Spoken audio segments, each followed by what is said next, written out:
In this video, we're going to be talking about the 5 reasons to avoid the Galaxy A14 5G. Now, of course, I know a lot of people are going to go in the comments and they're going to be saying, why are you telling us to avoid the Galaxy A14 5G? I am not telling you to avoid the Galaxy A14 5G. I think this is a good phone. I love this device. I think there's some great things about it, but also there may be some things that a lot of people don't like, and these are like deal breakers for them. I would pick up this phone if I had $199 and I needed a GSM unlocked device. I think this is a really good device for $200. This is an excellent deal that Samsung has on their website right now, and Amazon I'm sure is going to have soon, and of course Cricket Wireless, Metro by T-Mobile, you can get this for free with activation.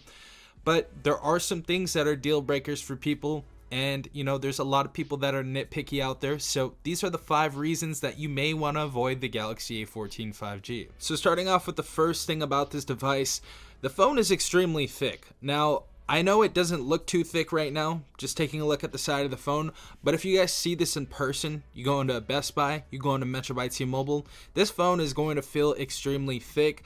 The other thing about that is the bezels on this device are really thick as well. The screen to body ratio isn't really that great on this device.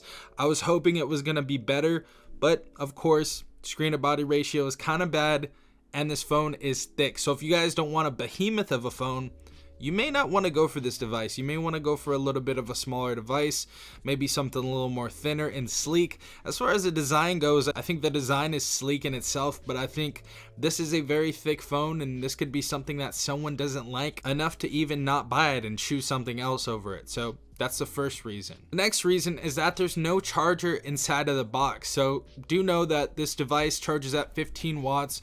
I'm sure you can get a charger for around, $15 to $20 on Amazon or something like that. So that may be something that actually makes you not want to buy this device. It doesn't come with the charger. It doesn't come with, certain things. You don't want to buy the device for that reason. So nope, doesn't come with the charger in the box. We got a thin box, and Samsung has been doing this recently. They started doing this with the Galaxy A13 5G. It's kind of annoying, really. It's kind of getting annoying. There are some people that are moving from Apple to Android, and they get a device and they have to go out and spend an extra, money on a new charger. So kind of sucks that we don't have that in the box. This one doesn't have a charger either. Third reason is there is not much of a difference between this and the Galaxy A13 5G. So I'm not saying you can't upgrade. I think a good upgrade would be from the Galaxy A11 or A12 to the A14 5G. But if you guys have the Galaxy A13 5G, I don't think this device is good enough for you to upgrade. So if you have the A13 5G, I need you to really, really think about this decision. If this is a smart financial decision, are you getting a discount on this? Do you have a bunch of, money that you can use right now for this? These are the questions that you guys have to ask yourself. Obviously, it's your own money, but spending $200 on another device, those are the questions you have to ask yourself. So in all honesty, if I had the Galaxy A13 5G, I wouldn't purchase the Galaxy A14 5G. I don't think there's too much of a difference. We have the same processor in this device. The big thing, or the big changes, has to be in the display. So we went from, of course, a 270 ppi to a 400 ppi and a full HD screen instead of an HD display. So that was the biggest change right there. Of course, we have Android 13 straight out of the box on this as well, so we get the newer updates and all that stuff for the next 2 years. But not enough has changed for you to upgrade and pay another $200 out of your pocket to get the A14. The next reason why you may want to avoid this phone. So this device actually has 64 gigabytes of internal storage, but when everything is said and done and it's completely set up, you only have about 44 gigabytes inside of this device, internal storage.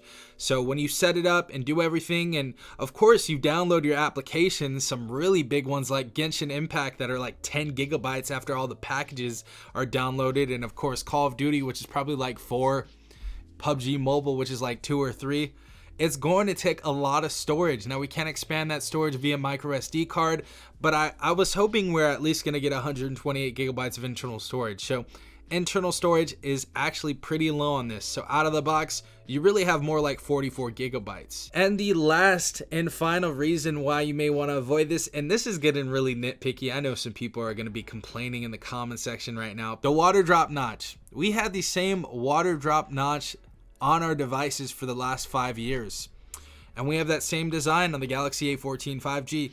Samsung, please change this. Either put the hole punch in the middle right here, or on the left, or under the display. We want a new front-facing screen that has a different type of camera design. This is just played out by now. But I know I'm getting nitpicky with that, but that may be a reason why you actually wanted a new phone. So I guess we can say that's a con right there. But let me know in the comments section down below if you have the Galaxy A14 5G, some things that you ran into that you don't like about the device after purchasing it. I would love to know in the comments section down below. But hopefully you guys are having a great day. Again, this has been Safon from TechRight. Peace out, Tech Gang.